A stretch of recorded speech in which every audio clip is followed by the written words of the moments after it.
오늘 말씀은요, 겨자씨와 누룩의 비유 이제 세 번째 그리고 마지막 말씀입니다. 우리는 지난 시간에 겨자씨 믿음에서요, 마태복음 17장에 산을 옮기는 믿음이 곧 겨자씨 믿음이다라는 그 의미에 대해서 말씀을 드렸습니다. 근데 그 의미가 우리가 알고 있는 것처럼 큰 믿음이나 대단하고 세상의 성공적인 믿음이 아니라 은혜 위에 온전히 사로잡혀서 예수 그리스도의 십자가의 은혜와 나를 버리는 믿음, 그 믿음에 대해서 말씀하시는 것을 우리가 듣게 되었습니다.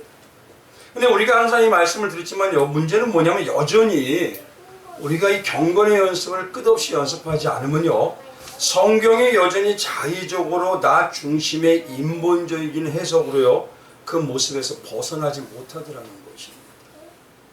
그만큼 기독교의 신앙 중에서 하나님이 주인공이고 전적 주권으로 이루어진다는 이 신본주의 견해가 꽉 채워지지 않으면 언제나 오래 다녔다는 성도뿐만 아니라 하나님의 말씀을 안다는 신학자들도 인본주의로 바뀌게 되어 있습니다. 그래서 어떻게 보면요, 가장 신앙 가운데 이 신본주의가 뭔지, 하늘 중심이 뭔지, 하나님의 하늘 중심의 천국 중심의 해석이 무엇인지를 자꾸 돌아봐야 되는 것이 가장 중요하다는 것이에요. 그래서 지난 시간의 말씀을 꼭 한번 곱씹어서요, 꼭 깨달아서 오늘 말씀과 연결시키시기 바랍니다. 근데 오늘 말씀도요, 마찬가지로 너무도 인위적인 해석이 많습니다. 그러니까 자의적으로도 또 너무도 어거지 쪽으로 이렇게 해석하는 게 많은 그런 말씀이에요. 오늘 본문을요, 많은 부분에서 누룩이 대부분 성경에서 뭐라고 얘기하고 있죠? 죄에 대해서 얘기합니다. 죄를 상징하는 것을 가지고 5대 제사 중에 하나인 소제를 갖다가 비유를 해요. 그래서 예수님의 거룩한 삶으로 해석을 하긴 하지만 오늘 본문은 뭐냐면 여인이 가로섬 아래 누룩을 우정 넣는 거예요. 그럼 죄를 우정 넣나요? 물론 죄가 있는 곳에 은혜가 더욱더 풍성한다는 말씀도 있습니다. 그러나 오늘 말씀은 그런 말씀이 아닙니다. 물론 성경 전체는 복음이기 때문에요, 우리가 예수로 귀결시키는 것도 중요합니다.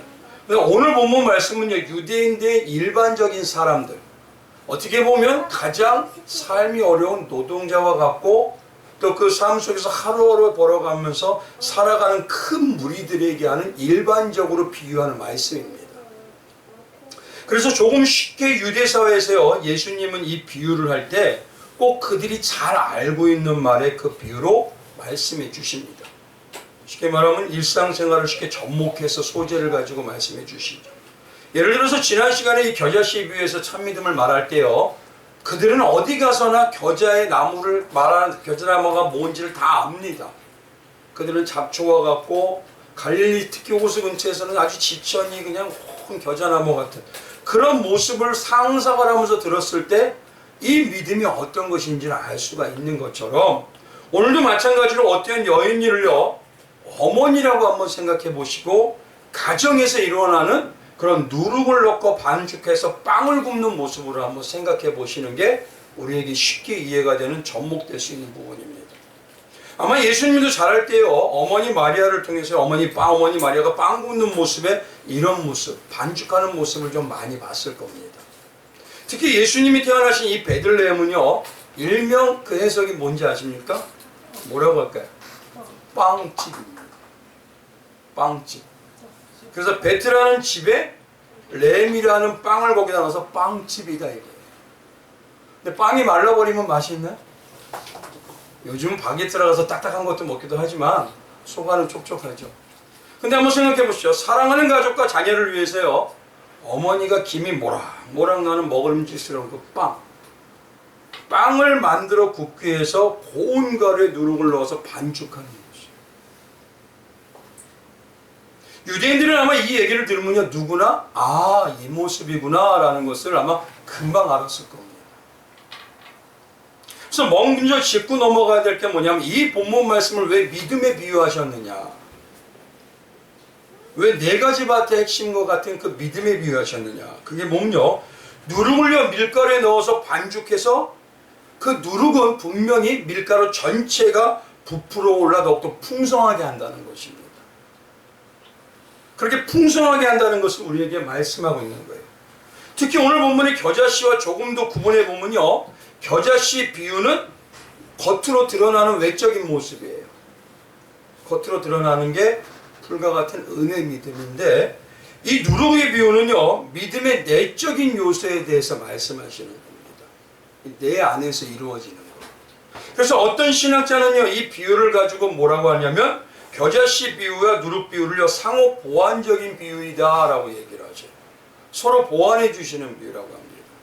그래서 본문에서 누룩이라고 하는 이 말은요, 원어로 주메라고 해서요, 밀가루 반죽되어 구워지면서 보이지 않지만 그 안에 들어가서 풍성한 맛을 내고 빵에 맛이 있게 하여 주시고 그게 대단하게 나타나는 것을 비유로 오늘 말씀해 주시는 내용입니다.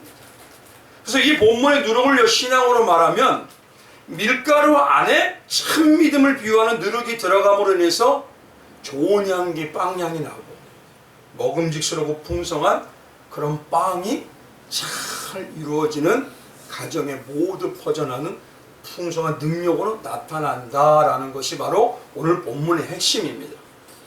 그래서 이것을 가지고요, 다르게 또 한 번 우리가 신앙으로 얘기하면 천국과 성도 안에 참 믿음으로 비유하는 누룩이 우리가 성경에 뭐라고 하죠?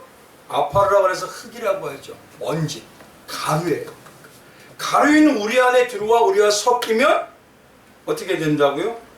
성도의 전 삶에 점점 뚜렷하고 더욱 깊이 있고 풍성하게 예수님이 기뻐하시고 만족하는 그 성도의 믿음의 능력과 행함이 점점 풍성하게 나타난다는 소리입니다.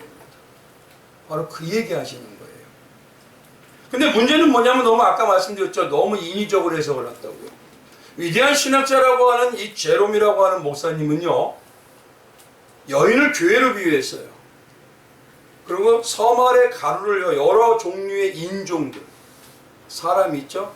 백인, 황인, 흑인, 그리고 중동에 있는 헬라인이나 유대인이나 사마리안 등으로 너무 이렇게 인위적으로 억지로 해석하기도 했습니다.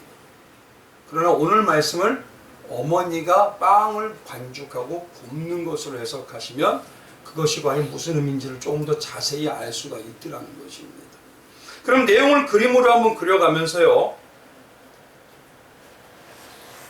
이 내용이 무엇인지 우리 한번 보겠습니다. 여기서 중요한 게 먼저 알아야 될 게 가루 서말이라는 양이에요.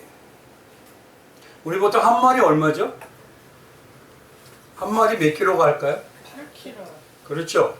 근데 쌀을 가지고 찾아보니까요, 가루 한 마리 14에서 15kg입니다. 부피로 따지면요, 18, 18리터예요. 그러니까 1.5리터 우리 페트병 있죠? 그게 장장 12개 양입니다. 잘 생각해 보세요. 여인이 14에서 15kg 되는 한 마리 아니라 몇 말? 3마리입니다. 3마리라고 하면요, 거의 40kg가 넘습니다. 그리고 이것이 1.5리터 병으로 하면은 36병이에요. 그럼 한번 보겠죠. 얼마나 쉽나요? 양이? 이걸 잘 먼저 생각하셔야 돼요. 작은 양이 아니에요, 이게. 무게가 대략 어린아이 한 사람의 무게입니다.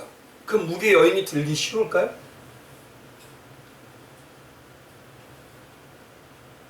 부피는요, 예를 들어보면 쉽게 하는 건요, 저희 교회에서 10kg짜리 정보미를 사용하는데 그게 4개 반의 양입니다.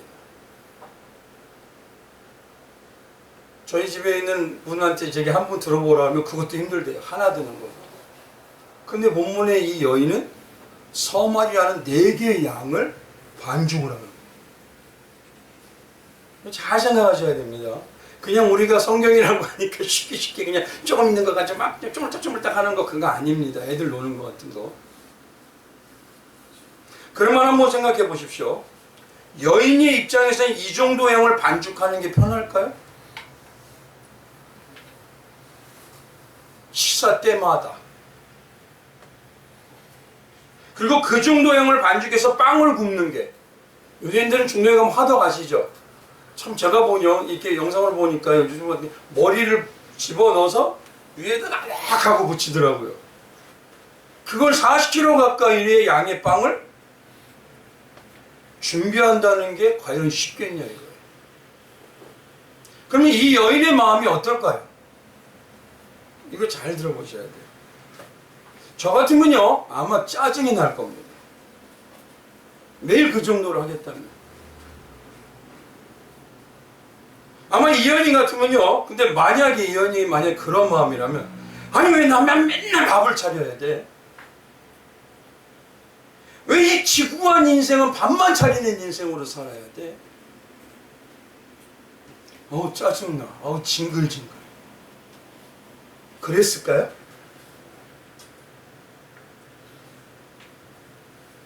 그럼 어떤 마음으로 했을까요? 가족을 위한다면, 자녀를 위한다면 어떤 마음으로? 그렇죠. 왜 이렇게 잘하실까 우리 성도님. 너무 잘하죠. 사랑의 마음. 사랑의 마음이 있기 때문에 힘들고 수고로운 그런 것도 감당하는데 밑에서 자녀가 발가락을 발을 더 조금씩 움직이면서 엄마를 바라보는 그 모습이 즐겁고 기쁨이고 은혜인 것이. 지금 뭐냐면 성도의 마음에요, 성령으로 역사하는 온전한 마음이 들어오면은 성도의 신앙이 힘들고 어려워도 어머니가 가족을 사랑하듯이 자녀를 사랑하듯이 감사와 기쁨과 사랑의 은혜의 마음에 역사가 이루어진다는 것입니다. 그럼 한번 여쭤보겠습니다. 교회는 예수의 피로 하나 된 가족일까요? 아닐까요? 그런 성도님들은 교회에서 봉사구원신할 때요 어떤 마음으로 하십니까? 참 가정 틀리고 교회 틀려요. 교회는 예수 피로 한 가정이라고 하면서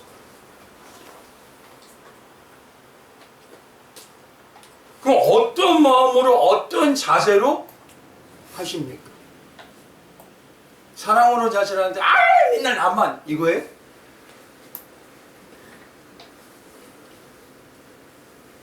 아우 나만. 예전에 제가 사역을 하다 보니까 부교육자 가면 항상 여겼던 게 왜 나만 맨날 주방 봉사야? 참.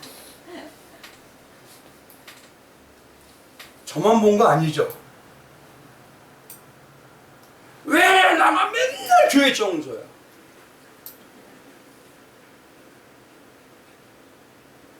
그거 하나님 모르면요 할 수 없는 일입니다. 세상 사람들은요 이유를 모르는 일이에요. 근데 우리는 하나님이 살아계심을 알아요. 어마어마한 거 아닌가요? 그래서 오늘 본문의 가장 첫 번째 능력 뭐냐면 여인으로 비유하는 성령의 성도가 봉사와 헌신 행할 때 가져야 할 그 마음이 곧 가족과 자녀를 위해서 빵을 만드는 어머니의 마음으로 해야 된다.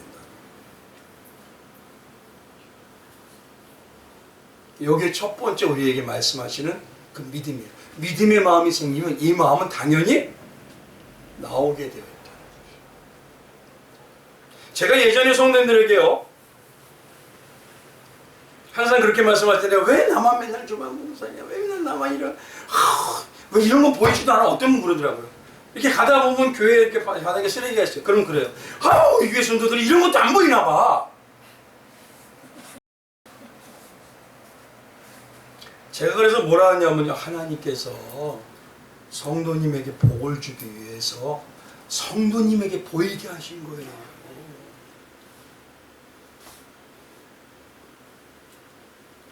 그 일을 행하면 행하는 대로 하나님께서 은혜 위에 갚아주시는 거예요. 남들은 모르지만 어떤 분은 주방의 그릇들의 세장 것까지 다 보여줘요. 어떤 분은 교회 안에서 다 보여줘요. 어떤 분은 줄 틀린 것까지도 다 보여줘요. 그럼 그렇게 보이는 건 다른 사람 안 보이지만요, 그분에게 열어주신 거라는 겁니다. 왜요? 하나님의 행함의 믿음으로 하나님이 주신 은혜와 축복의 역사가. 근데 우리는 어떻게 받아들여요? 나는 다른 사람은 안 보이고 왜 맨날 나? 그런 역사에는요 아무 역사가 없습니다. 그래서 오늘 이 시간에요 어머니의 마음이라는 거예요. 믿음은 첫 번째 어머니의 마음, 믿음은 첫 번째 아내의 마음, 믿음은 첫 번째 자녀를 향한 아버지의 마음. 제가 너무 많이 들었던 것 중에서요 항상 진짜로 들었어요. 아우 우리 어떤 권사님은 손에 불을 툭툭 튕기고 만지지도 않아도 잘 돼. 그것만 교회에서 인정받아. 진짜 하나님한테 인정받을까요? 알면서 근데 왜 그러죠? 물론 그 정도 양을 가족을 위해서 준비한다면 어머니가 힘들 수 있어요. 순간 짜증이 날 수도 있습니다. 그러나 예수 피로 맺어진 천국의 가족이라고 정말 내가 한 몸과 하나가 됐던 가족이라면 습관적으로 그렇게 짜증낼 수는 없습니다. 입술로는 예수님의 가족이라고 그러고 주님 사랑해요, 교회 사랑해요 해놓고 실제로요 일할 때만 되면 아우 이럴 수 없어요. 이걸 잘 보십시오. 우리 잘 부정인 게 어쩌다가 너무 힘들어서 나오는 잠깐 동안의 우발적인 짜증과 습관적으로 나오는 짜증은 죄입니다. 이거 구분 잘 하셔야 됩니다. 성경의 출애굽기 때 보면요 이스라엘 백성이 불만과 불평은요 우발적으로 나오는 그게 불판이 아닙니다. 그들은요 항상 그랬다는 거죠. 그게 항상. 그래서 뭐냐면 그들의 영의 양식을 먹고 영의 삶을 같이 살았으면서도 고린도서 10장에 뭐라고 하냐면 2절부터 이래요. 모세에게 속하여 다 구름과 바다에서 세례를 받고 이게 뭐냐 하나님의 백성으로 살았다는 소리예요. 다 같은 신령한 음식을 먹으며 다 같은 신령한 음료를 마셨으니 이는 그들을 따르는 신령한 반성으로부터 마셨으며 그 반성은 그 그리스도라. 예수의 말씀을 먹었어요. 근데 그들의 다수를 하나님이 기뻐하지 아니하셨어요. 그러고 나오는 게 뭐냐면 6절에 이렇게 나옵니다. 이러한 이들은 그들의 우리의 본보기가 되어 우리로 하여금 그들이 악을 어떻게 한다고요? 즐겨 행한다는 건 습관이라는 거예요. 이게 즐겨하는 자가 되지 않게 하려 함이.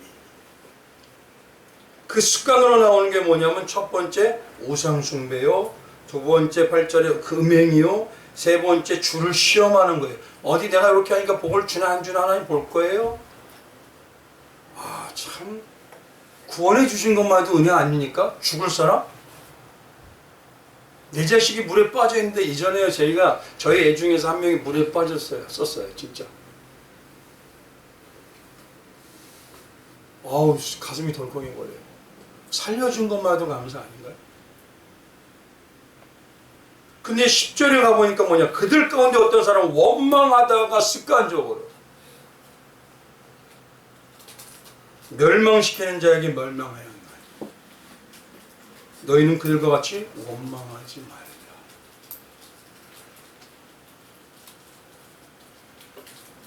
문제는 지금의 교회와 성도라는 우리가요 혹시라도 자신이 조금 힘들까봐 이걸 기피하는 경향이 너무 습관적으로 나와요.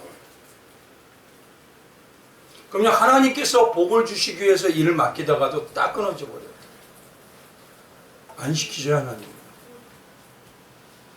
아주 정확하십니다.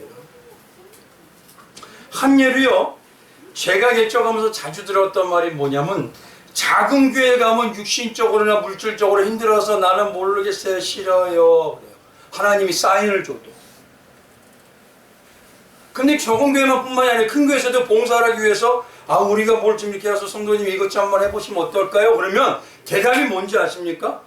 목사님 기도해보고 결정할게요. 근데 제가 말씀드릴게요. 99% 다 거절이에요. 그건 갈롱스러운 겁니다. 기도로 거절하겠다는 소리인가요? 그러면 하나님의 집을 위해서 봉사를 하는데 기도하는데 하나님이 하지 말아라 그러시겠네요.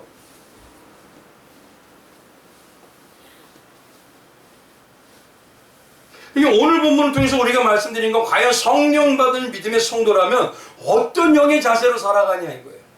어떤 신앙의 동기로 살아가지고 어떤 마음에 가지고 살아가냐 이거예요. 예수의 피를 받은 어머니라면, 아버지라면, 자녀라면. 그래서 여기서 말하는 어머니가 아까 말씀드린 가족을 위해서 준비하는 마음을 쉽게 말하면 사랑의 마음이죠. 성경에는 그래서 믿음의 진짜 역사, 믿음의 역사와 능력이 어떻게 나타나는지 아십니까? 갈라디아서 5장 6절이에요. 이렇게 얘기합니다. 한번 읽어볼까요? 시작. 그리스도 예수 안에서는 할례나 무할례나 효력이 없으되 뭐로? 사랑으로서 역사. 대놓고 하나님 얘기하세요. 사랑으로만이 역사가 나와 믿음은 이렇게 얘기하죠. 사랑이 그냥 날마다 습관적으로 이거겠죠? 그쵸?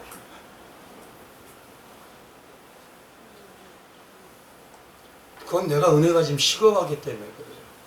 구원의 은혜가 식어가면요, 살려주는 은혜만고 식어가면 다른 은혜 다 식어버려요. 정말 제가 저희 아이를 살려주는데 그분을 찾아도 못 찾겠어. 근데 지금도 가지고 있어요. 젊은 사람인데 오토바이 타는데 청바지 입고요. 애가 빠졌어요 하니까 거길 뛰는데 자갈밭을 뛰는데요. 발이 안 보여요. 그냥 다다다다다다 뛰더니 물에 팍 빠져갖고 그거 잊을 수 있나요? 근데 성도들은 왜 잊죠? 구원을?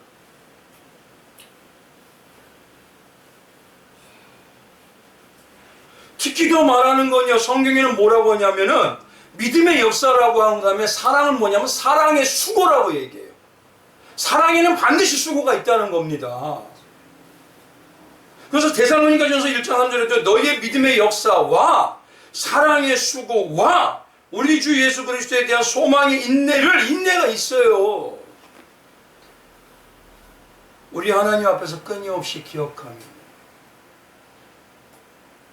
믿음은 근데 있다고 하는데 사랑의 수고를 안 하려고 그래요, 어머니죠. 뭔 역사를 원하시죠? 진짜 믿음은요, 사랑의 수고가 사랑하기 때문에 기쁨이 돼요. 그럴 때 믿음의 말씀의 역사가 나와요. 그래서 성경에는 하나님께서요, 분명히 일을 맡긴 자에게는요, 어떤 방향으로든 상을 베풀어 주신다고 하죠. 그래서 디모데전서 5장 18절에도요, 성경이 일렀을 때 딱 기록하고 있다는 거예요. 난 반드시 이렇게 하겠다. 곡식을 밟아 떠는 소 입에 망을 씌우지 말라 하고, 또 일꾼이 그 싹을 받는 것은 어떻다? 반드시 주신다는 거예요. 마땅하다. 이 말씀 모르시나요? 이 말씀 많이 외우시잖아요. 그러니 한번 보십시오. 달란트 비유에서 보면요, 5달란트든 2달란트든 1달란트든 그거 어마어마한 양입니다. 종에게 그 정도 맡기지 않아요, 절대. 근데 자기가 지금 종으로서 먹을 거 걱정 없고, 사는 거 걱정 없고, 잘 때 걱정 없고, 주인은 어마하신 분이기 때문에 잘 대해주는데도 1달란트 종은 어때요? 주인은 어마한 분. 날마다 원망과 불평. 그건 매운 망덕입니다.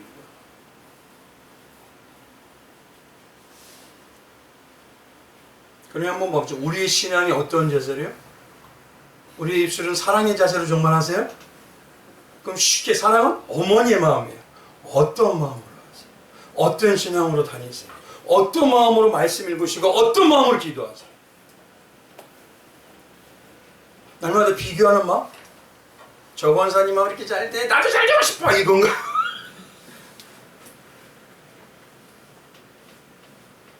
저 집사님은 날마다 자녀들이 무슨 좋은 대학 가고 잘 된다 그래. 아이고, 나는 이 박봉환 이세. 이건가요? 어머니의 마음은 그러지 않아요. 오히려 연약하고 약하고 가정에서 힘없는 자녀에게 더 마음을 씁니다. 그럼 교회에서요, 신앙 안에서요. 우리 어떻게 합니까? 마음 쏟기보다 판단해요. 에이, 성도가 쳤다고 모습이 뭐야? 기도해주면 더 좋죠. 가서 한 번이라도 이렇게 안아주시면서 하나님이 함께 하세요. 잘 될 거예요. 어떤 마음으로 사시는 거죠, 도대체? 그래서 오늘 믿음의 마음 하나는 이건 뭐냐? 겨자씨와 누룩으로 넣어둔 가루 섬 안에 두는 믿음의 마음 하나는 사랑하는 어머니 마음이냐, 이걸 쉽게 표현해드려요. 근데 어머니 마음은 또 다른 게 있어요. 한 가지가 더 있습니다. 본문의 가루 섬 안에 맞는 양이 작다고 안 했죠. 어마어마하겠죠. 그럼 누룩을 넣고 반죽을 하는 어머니가 가족을 위해서, 자녀를 위해서 할 때 너 내가 이렇게 해줬으니까 이 다음에 나 당연히 돈 많이 주고 용돈 많이 주고 봉양 안 하면 안 돼. 가만 안 둘 거야? 이러네?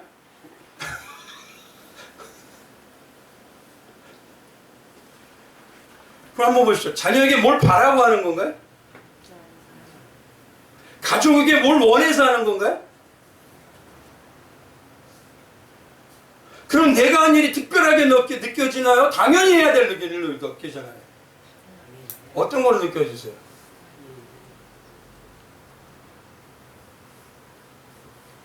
보상을 바라고 대가를 바라고 거래한다는 건 뭐냐면 내가 한 일이 특별하게 느껴지는 거예요. 난 괜찮은 죄인이야. 난 괜찮은 성도야.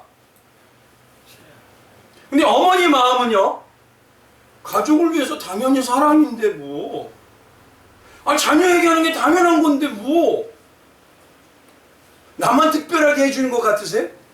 그건요, 왜곡된 사랑입니다.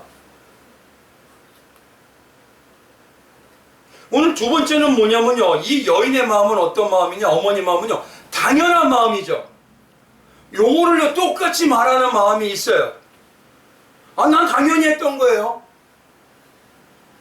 나는 다행한 다음에 내가 무슨 대가를 바란 거 한 게 아니에요. 그거 했던 겁니다. 이게 어떤 마음일까요?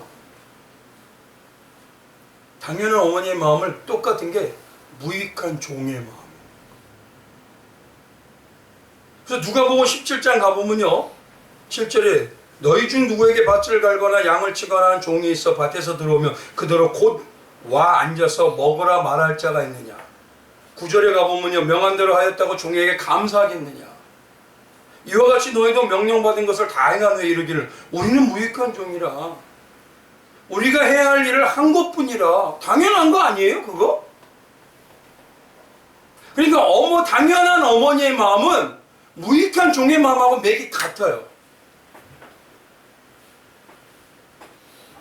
근데 놀라운 건요, 누가복음 17장이 7절이죠. 7절에서 10절이 이 말씀이죠. 무익한 종의 말씀. 근데 그 바로 앞에 5절, 6절이 어떤 말씀인지 아십니까? 5절, 6절이 이 말씀이에요. 사도들이 주께 여짜오되 우리에게 믿음을 더하소서. 바로 위의 말씀입니다, 이게. 주께서 이르되 너희에게 겨자씨 향할 만한 믿음이 있었더라면 이 뽕나무로 뿌리가 뽑혀 바다에 심겨라 했을 것이요 그것이 너희에게 순종하였으리라. 그리고 너희 중에 누구에게 밭을 갈거나 라고 무익한 종이 얘기하십니다. 그럼 다르게 얘기했습니다. 겨자씨의 큰 믿음, 그 믿음은요, 당연한 어머니의 마음이 있는 자예요. 온전한 무익한 나는 당연히 해야 하는 종입니다. 이 마음이 곧 가장 큰 겨자씨 마음. 제가 그래서 이걸 가지고 지난주에 성경 가서 말씀을 드렸어요. 우린 자꾸 큰 믿음 말하는데요, 종의 마음입니다. 종의 마음이 겨자씨 믿음이고 종의 마음이 섬 아래에 닿다는 누룩의 믿음의 마음입니다.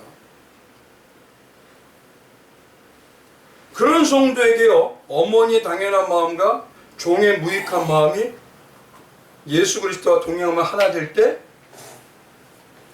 놀라운 역사가 나옵니다.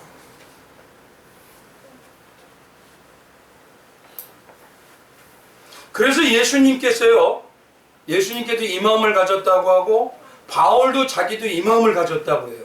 그러면서 뭐라고 하냐, 우리 성도에게 너희도 이 마음을 품으라 라고 얘기해요. 빌립보서 2장입니다. 너희 안에 이 마음을 품으라. 곧 그리스도 예수의 마음이니. 그는 근본 하나의 본체시나 하나님의 동등됨을 취하고서 여기지 아니하시고 오히려 자기를 비워 누구의 형체? 당연한 종의 무익한 종의 마음, 당연한 어머니의 마음, 그것이 이루어지니 십자가까지 짐으로 인해서 만왕의 왕의 능력으로 올라가죠.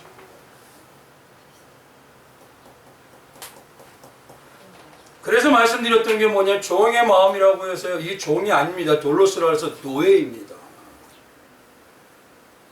성경에는요, 이 돌로스라고 하는 노예라는 말의 단어가 신약에만 124번이 기록되어 있어요. 근데 그 돌로스라는 말을 뭐라고 하냐면 종으로 써 있고 일꾼으로 써 있어요. 그가 진짜 종이고 그가 진짜 일꾼이다. 그가 성령 받은 자이다. 요 소리입니다. 그러니 우리는요, 날마다 신앙생활할 때 나는 자녀야, 나는 자녀이기 때문에 다 괜찮아, 이것만 가지면은요, 그거는 쩔른말이에요. 지금 나는 자녀이지만 하나님의 노예야. 하나님이 맡긴 그 일은 나에게 복을 주시라고 했으니 당연히 노예로서 해야 할 일을 해야 되는 거야. 이 마음을 가져야 돼. 그게 부모의 마음이고 어머니 마음이야. 그럴 때 놀라운 믿음의 역사가 나온다는 거예요. 근데 이 믿음은 태생이 하나님의 백성인 성령 받은 자만 이루어질 수가 있어요. 교회 안에 그러니까 같이 있다 그랬어요. 다 아닙니다. 알곡과 가라지는 분명히 같이 있어요. 이 마음은 누구에게 말이냐? 성령 받은 창세기에 택한 성도에게만 이루어져요.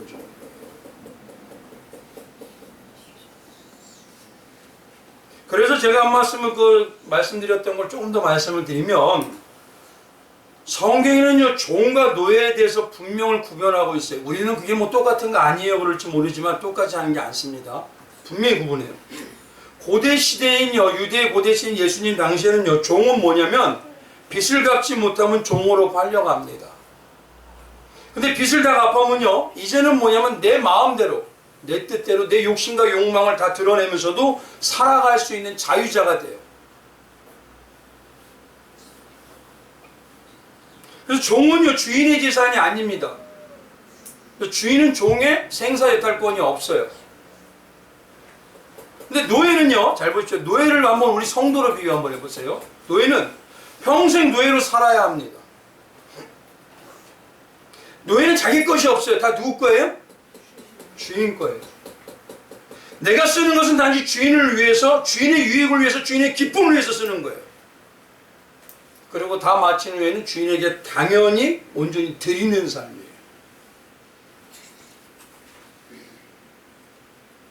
그러면 한번 봐주십시오.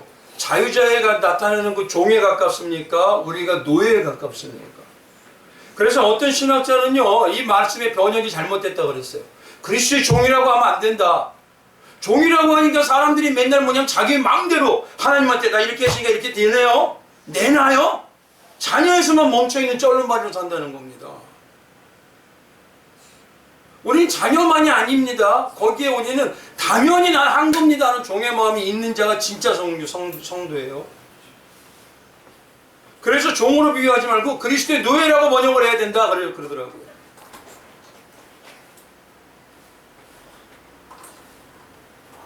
그런데 아무튼 내 것이 아무도 없고 뭘 내가 원해서 구해가지고 나 대가받다고 하는 게 아니에요. 그러니 가족을 사랑하기 때문에 당연히 힘들어도 감당하는 어머니 마음과 무익한 종과 같이요 나에게 주시고 나를 지금까지 살려주시고 같이 해주신 그 종이 주인의 은혜를 생각하는, 나는 아무것도 바라고 한 게 아닙니다, 당연한 무익한 종입니다 하는 그 성도가 바로 성령 받은 성도라는 거죠.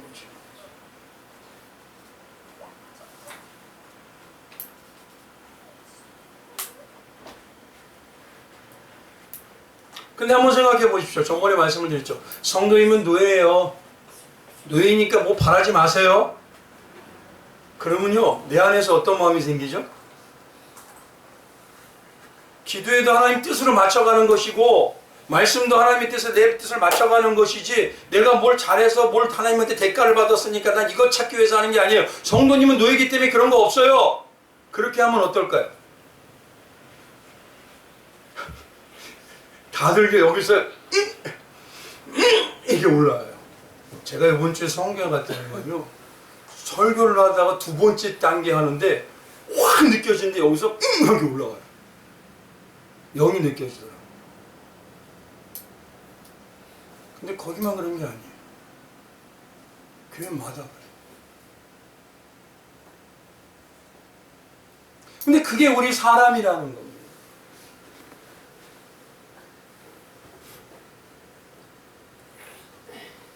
여전히 우리는요, 입술로 뭐라고 하냐면 나는 그리스도의 종입니다 라고 해요. 그 종이라는 말은 뭐냐면요, 돌로스에 기다리는 노예입니다 이 소리입니다. 그리고 그걸 아멘을 해요. 근데 뭐냐면 여전히 예수 그리스도가 주인공이 아니라 내가 주인공. 예수님은 나를 도움을 주시는, 나는 언제나 자유할 수 있는 종이에요.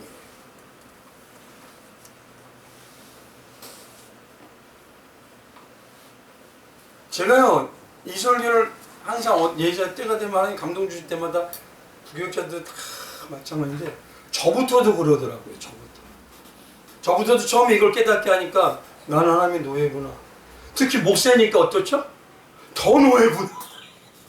난 아무것도 없겠네? 이러고 살다 끝나는 거 아니야? 여기서 욱 하고 올라오더라고요. 에이씨, 진짜 이랬습니다, 저. 이건 뭐하러 배워? 그럼 무슨 복을 주겠다는 거야, 도대체 하나님이? 근데 이제 보니까 내가 구원의 복을 모르는 거예요. 살려주신 거. 그러니 내가 고난에 있지 않고 잘 되면 내 하나님이 되죠. 안 되면 그거는 이제부터 내 하나님이 아니야.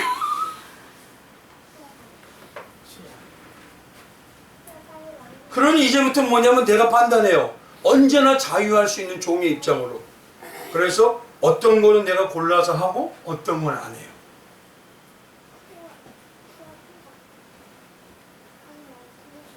그리고 나타나는 게 뭐냐? 내가 열심히 한 만큼 내가 이렇게 열심히 했으니까 자녀들에게 얘기하듯이 저 그런 분들 정말 한 번 봤습니다. 내가 이렇게 했으니까 너 나 분명히 책임져야 돼. 진짜 정말 어떤 때 이게 사랑일까? 저희가 예전에 저희 부모한테 받았던 사랑은 그런 거 아니었거든요. 근데 우리 세대는 왜 그러죠?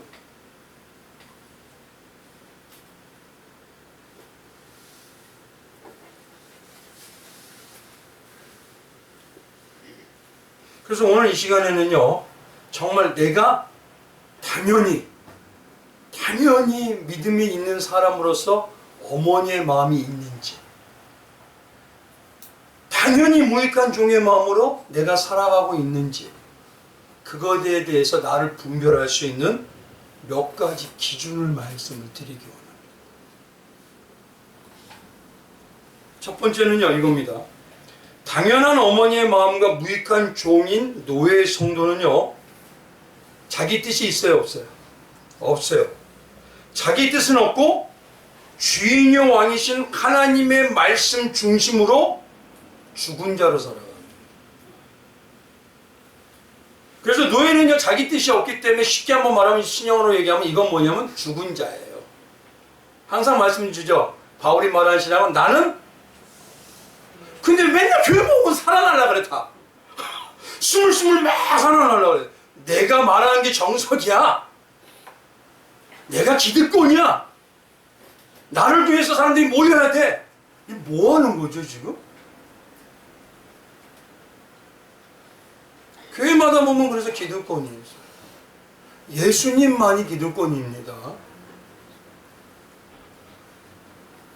예수님만이 드러나시는 거예요. 우리는요, 쉽게 말하면 죽은 자예요. 노예는 죽은 자입니다.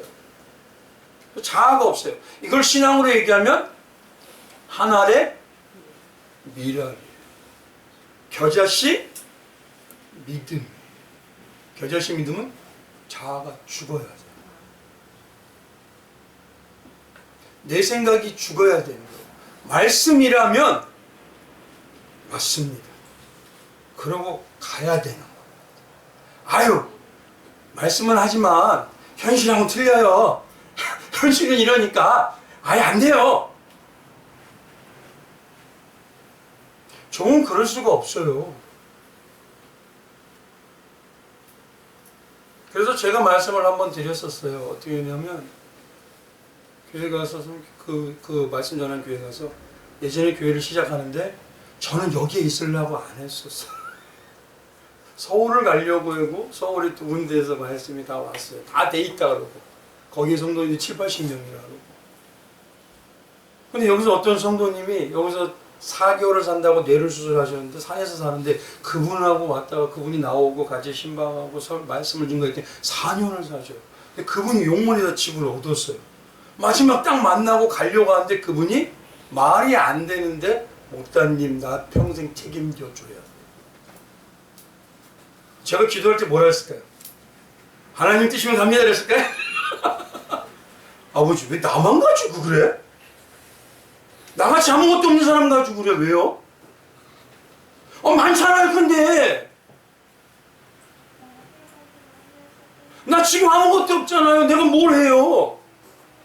데이트되는데 우리 애들도 크고요. 그럼 난 뭐 해야 돼요? 근데 왜 나한테만 그래요? 그런데 답 오는 건 하나밖에 없어요. 나는 한 영혼을 위해서 죽었는데 너 어떡할래? 아니 죽겠더라고요. 열흘 가까이 그러죠.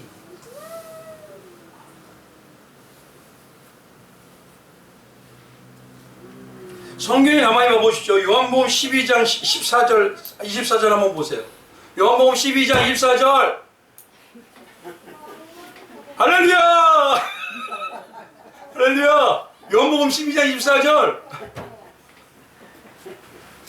한번 읽어볼까요? 같이 읽어봅니다. 시작! 내가 하나님이 나에게 떨어져 주지 않으면 하나가 떨어지고 주는 많은 뭐하면? 죽지 않으면 죽으면 많이 살면? 내가 살아서 딱딱 올라오면? 근데 왜 살라 그러죠 나? 죽은다는 건 뭐냐면요 내 눈에 보이면 먼저 하시면 돼요. 나에게 감동을 하면 돼요. 근데 죽으려고 안 해요. 나한테 감동 오는데 김집사 것 좀 해봐. 장로님은 아예 안수 있어라 그거 한번 해봐. 자기가 하면 되지 목사가 하면 되지. 노예예요. 주인의 마음이에요.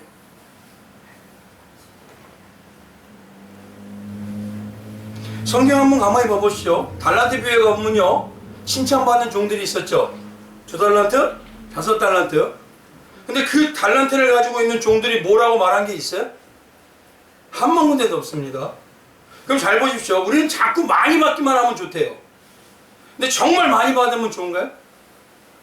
달란트가 어마어마하게 받았죠. 그러면 5달란트 받은 종과 2달란트 받은 종과 1달란트 받은 종이 누가 더 부담이 클까요? 누가 더?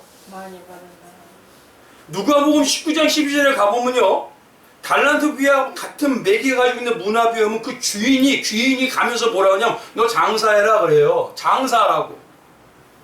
그럼 장사하면 잘 되기만 합니까? 망하기도 합니까? 누가 더 부담이 커요?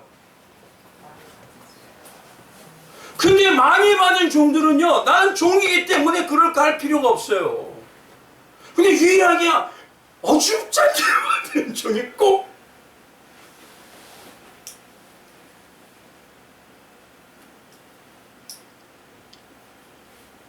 다섯 달란트 들어왔더니 아무 말이 없습니다. 그냥 순종이에요. 그들은 뭐냐면 주인이 말할 때 잘 되든 못 되든 난 미련이에요. 죽은 자예요. 근데 죽은 자의 믿음이 되니까 5달란트는 얼마나 남아요? 그 배가 남잖아요. 2달란트는? 하나님의 역사는요 죽은 자에게 반드시 나옵니다. 그래서 뭐라 하죠? 너 5골 가지. 너 2. 죽은 자가 안 되고 난 다음에 열매 많이 맺기를 바란다는 거냐? 될 일이 없어요 그거. 그게 가장 쉬운 거?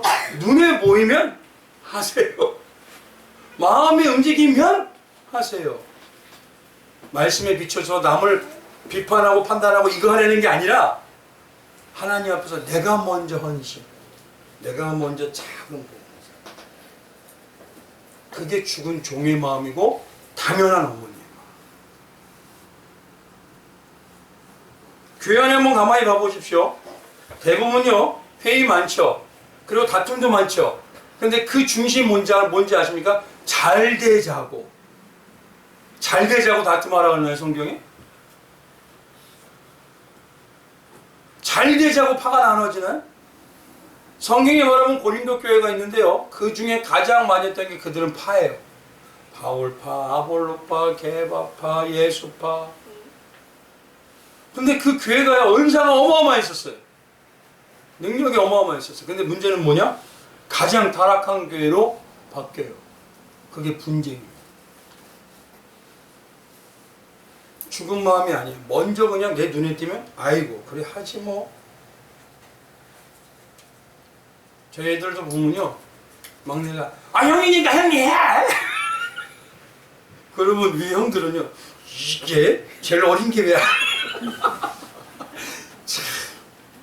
그 모습 보면서요. 아유 이게 나구나.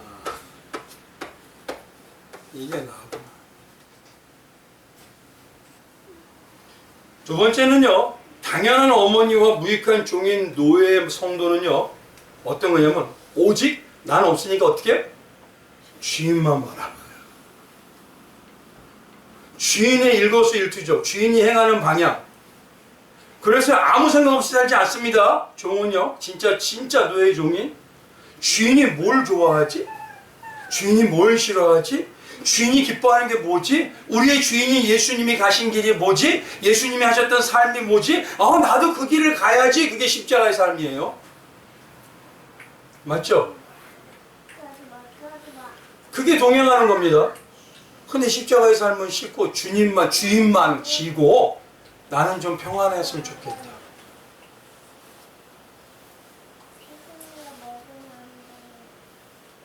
그래서 히브리서 12장의 2절에 가보면 이렇게 얘기해요.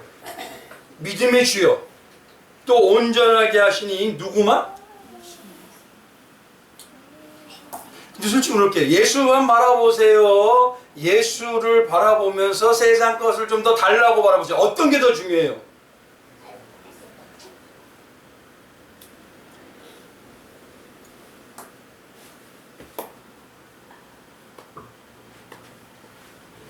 그래서 성도는요 주님만 바라보기 때문에 진짜 종인 노예인 이 성도는요 오직 예수만 바라보는 게 눈에 탁 띕니다. 그래 한번 해보세요. 예수만 바라보면 예수 바라보면 어떻습니까? 예수님은 누구만 얘기할까요? 예수 얘기만.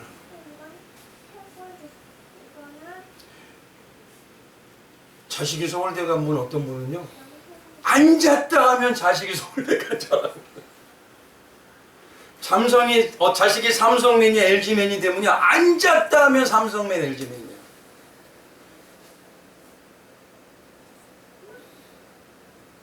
근데 예수만 바라보는 자는요 앉았다 일어서든 어떻게 하든 달려가든 누구만? 우리 교회 이름 뭐? 예수만 보이는 교회. 보이는 것도 제가 보이는 게 아닙니다. 성령받아 하나님 뵀으면 예수만 보이도록 되어 있어요. 예수님이. 나는 그냥 통로이고 나는 그냥 쓰임받는 것뿐이에요. 그게 노예의 마음이라니까요. 그래서 말씀드렸죠. 이거를 저 말씀드릴게. 만과 도의 차이라고. 예수만은 난 이건 됩니다. 그거면 만족합니다. 근데 예수도 통해서 다른 것도 주시면 더 만족입니다. 그거는요 완전히 틀려요. 종인 노예의 마음이 아니라 언제나 자유할 수 있는 종의 마음입니다.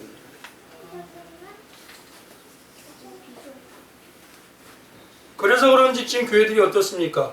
예수에 목말라야 되는데 세상보다 더 세상스러워서 세상에 목말라요.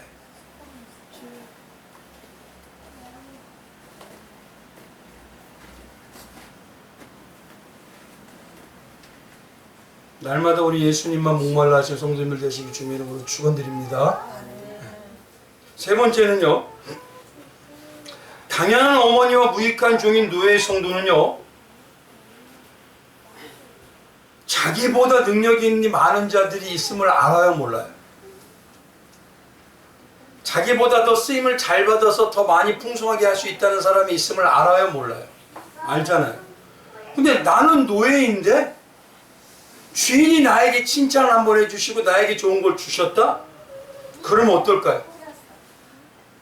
어떤 마음이 생길까요? 은혜와 감사의 마음밖에 없습니다. 이게 진짜 노예의 정도예요. 그래서요, 데살로니가 5장에 가보면 뭐라고 합니까? 16절에 항상 기뻐하라, 쉬지 말고 뭐하라? 주님을 만나면 만날수록 은혜밖에 없으니까, 그분이 나를 살려주신 감사밖에 없으니까 18절에 뭐라고 하죠? 범사에 감사하게 되어 있다는 거예요. 그래서 에베소서 2장 8절에는요, 너희는 그 은혜에 의하여 무엇으로? 믿음으로 말미암아. 그럼 믿음은 은혜에다 닮아간다는 소리 아니에요. 닮아간다는 거죠. 그러니까 믿음이 정말 가지면 은혜가 깊어질 수밖에 없어요. 구원을 받으면 이는 너에게서 난 것이 아니라 누구다? 하나님의. 그러니까 내가 믿음이 있는 자라는 게 가장 중요한 건 뭐냐면, 나보다 더 뛰어난 사람도 많은데 어떻게 나를 주님의 이 대단한 능력의 하나님, 창조주의 능력이 있는 하나님이 그분의 노예를 만들어 주셨지? 그리고 나에게 때를 따라 이렇게 좋은 곳으로 주시지? 그러니 감사밖에 없어. 은혜밖에 고백 안 해. 하나님이 주신 건 너무너무 감사해. 그러니까 선물 받은 사람은 마음이 냉랭해요. 점점 마음이 부드러워서 감격해. 그래서 감격하세요? 냉랭하세요? 말하지 마세요. 이거 말하시면 안 돼요. 네 번째는요, 당연한 어머니와 무익한 종인 노예 성도는요, 오직 주인 아니면 난 할 수 없지, 아무것도. 주인을 어떻게 받아들이냐면요, 그분은 완벽하게 내 전부로 받아들여요. 이걸 신앙으로 얘기하면 하나님은 전능하신 겁니다. 그분 외에는 나를 해결할 수도 없고, 그분 외에는 나를 좋게 할 수도 없어요. 예수님 그냥 하나님이세요? 전능하신 하나님이세요? 아, 진짜로요? 근데 제가 볼 땐 전능하신 분 같지가 않던데? 전능하신 분으로 이분은 고백하지만 실제는 아니더라는 거예요. 그건 언제나 자유할 수 있는 종 정도예요. 진짜 노예는요, 그분의 말이 완벽해요. 그분 아니면 그 한마디가 나를 죽이고 살려요. 그건 전능하신 분으로 받아들이는 겁니다. 그러면 그 말씀이 나에게 생명이 아니에요. 생명의 말씀을 등한시할까요? 더 가까이 중요한 걸 알려고 할까요? 그래서요, 로마서에 가보면 10장에 뭐라고 하는지 아십니까? 17절에 믿음은 어디서 나와요? 로마서 10장 1장 넘어가고 10장 뭐야? 누구의 말씀? 그 말씀을 등한시하면서 믿음 생기길 원한다? 택도 없는 얘기입니다. 그거 교회에서 목사님한테 들었던 말씀만 가지고 나는 잘 알고 있다 이렇게 하시면 안 돼요. 그거는 조금 더 깊이 알기 위해서 하는 방향이지, 내가 말씀으로 밥 먹듯이 살아야 되는 거예요.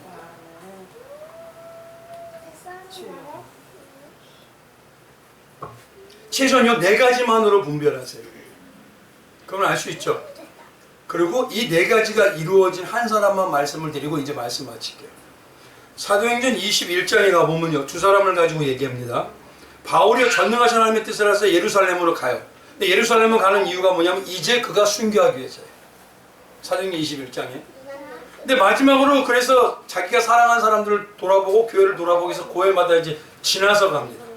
지나서 가는데 다들 뭐라고 하냐면 바울 보고 성령이 나에게 말씀하여 주셨는데 바울 선생님 가지 마세요. 거기 가면 죽어요. 가이사랴에 갔더니 빌립이라는 그자가 있는데 애원하는 딸들이 4명이 있어요. 그 4명의 딸도 동일해요. 주변에 사람들이 다 얘기하는 거죠. 조금 있다 얼마 있다가 선지자 아가보라는 사람이 유대에서 올라와서 뭐라고 하냐, 사도행전 21장에 이렇게 얘기합니다. 여러 날 머물러 있더니 아가보라 하나 한 선지가 유대로부터 내려와 우리에게 와서 바울의 띠를 가져다가 자기 수족을 잡아내고 말하기를 성령이 말씀하시되 예루살렘에서 유대인들이 이같이 이 띠 임자를 결박하여 이방인의 손에 넘겨주려 하거늘 우리가 이 말을 듣고 그곳 사람들과 더불어 바울에게 예루살렘으로 올라가지 말라 권하니. 그럼 잘 보십시오. 바울은 하나님의 때에 따라 성령의 때에 따라서 예루살렘에 지금 뭐하러 가요? 그럼 그도 성령의 음성을 받은 자네요. 근데 이 사람은 성령의 음성을 받았는데 가지 말라고 해요. 어떤 음성으로 받아요?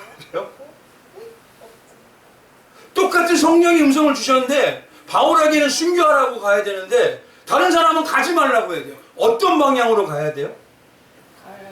대부분, 솔직히 여쭤볼게요. 대부분이요, 가지 말라로 해석을 할까요? 가자, 죽자 할까 해석할까요?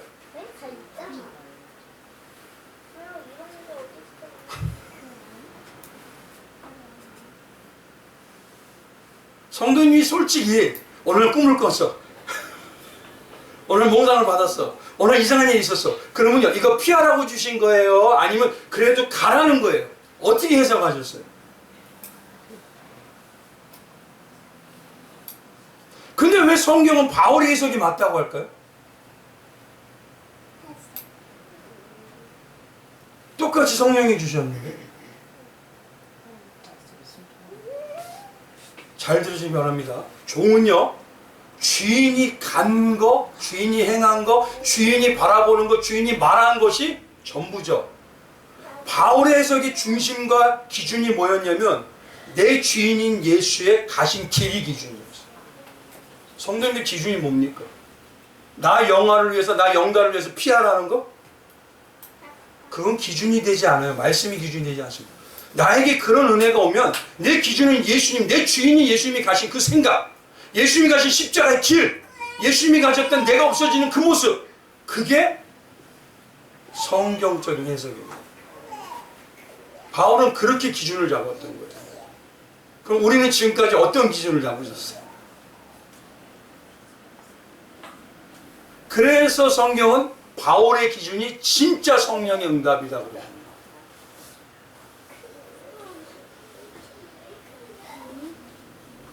한 사람은 더 말씀을 드리고 말씀을 마치겠습니다. 예수님이 십자가에 달리실 때요, 그 밑에 누가 있냐면 사도 요한이 있었습니다. 사도 요한에게 뭐라고 하냐면 얘기할 때 마리아를 데려다가 내 어머니니라 라고 얘기해요. 그리고 마리아에게 당신의 아들입니다. 사도 요한은요, 그 한마디, 예수님의 그 한마디를 붙들어서 순종해서 진짜 마리아를요 끝까지 보면. 근데 당시 예수님 다닐 때 기록으로 보니까 마리아가 한 40대 정도 돼요. 40, 50대. 그리고 90대까지 살아요. 그럼 50년이죠.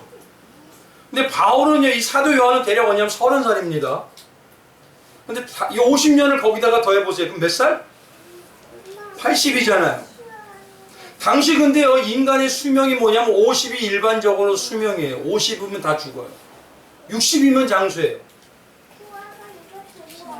근데 마리아 어머니는 90이야. 나는 80이야. 그러면 어떤 마음이 들까요? 그때 어떤 일이 있었냐면 요한은 예수의 어머니 마리아만 섬기고 있는데 주변에서 소문이 나는 거예요. 아우, 요한 사도에게 있고 베드로 사도가요 어마어마한 일을 했대요. 안드레 사도가 어떤 일을 했대요.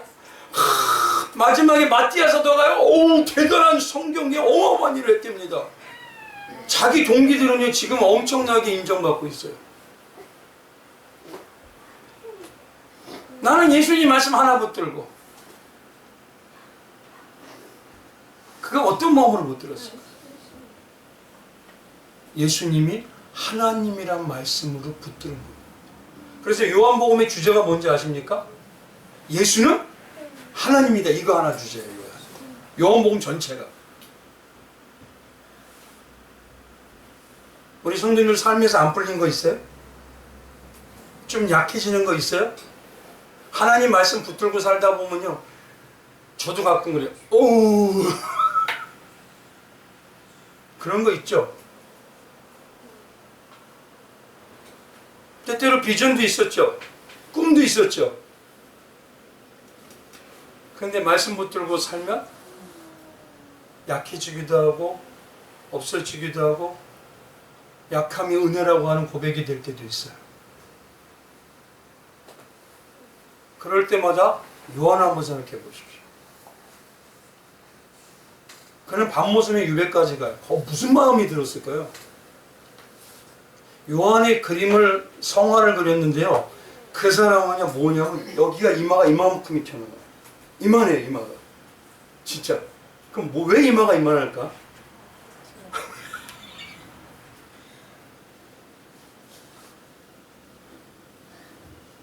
그 하나 붙들고 마리아가 내 어머니. 놀라운 건요. 그러면서 붙들고 살았더니 요한복음과 요한계시록까지 요한 1, 2, 3, 4까지 우리에게 가장 영의 말씀으로 다 선포. 하나님은요 맡긴 자에게는 반드시 각자에게 영권 있고 물권을 하십니다. 그러니 내가 지금 노의 마음인지 당연한 어머니의 마음인지 분별해 보시기 바랍니다. 바로 오늘 말씀이 그 말씀. 당연한 어머니의 마음이세요? 아니면 내가 한 게 특별하니까 항상 대가 있어요? 여기에 진짜 믿음의 차이가 있습니다. 그 어머니의 마음으로 살아가시는 우리 성도님들 되시길 주님의 이름으로 축원드리겠습니다. 오늘 이 시간에 한번 잠시 기도하겠습니다.